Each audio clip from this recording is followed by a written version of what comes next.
Hi friends, welcome to Aahana Raja channel.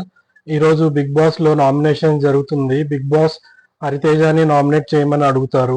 Hariteja first యష్మిని nominate చేస్తూ చెప్పే reasons ఏమిటంటే, మీరు ప్రతిసారి మణికంఠని నామినేట్ చేస్తానని ఒక స్టేట్మెంట్ పాస్ చేశారు. మీ ఇద్దరి మధ్య పెద్ద గొడవే జరిగింది. ఆ గొడవకి రీజన్ మీరు పర్సనల్ గా తీసుకున్నారు, కానీ గేమ్ పరంగా మాత్రం తీసుకోలేదు. మీ వాయిస్ చాలా కాంట్రడిక్టరీగా ఉంటుంది. మొన్న పంపించిన ఫ్యామిలీ టాస్క్ ఫుడ్ లో కూడా మీరు మణికంఠ ఫుడ్ తీసుకోకుండా నిఖిల్ ఫుడ్ తీసుకువెళ్ళారు. అప్పుడు మీకు అనిపించలేదా ఇది కొంచెం పర్సనల్ గా వెళ్తున్నారని అని అడుగుతుంది. మీ పర్సనాలిటీ అండ్ వాయిస్ కూడా చాలా కాంట్రడిక్టరీగా ఉంటుందని చెప్తుంది. దానికి యష్మి చెప్పే సమాధానం ఏమిటంటే, నేను నా గేమ్ పరంగానే మణికంఠని నామినేట్ చేశాను, కానీ నా పర్సనల్ రీజన్స్ వల్ల కాదు. నేను చాలా సాఫ్ట్, ఎవరితో అయినా గొడవ ఉంటే అప్పుడు వరకే నేను తీర్చుకుంటాను.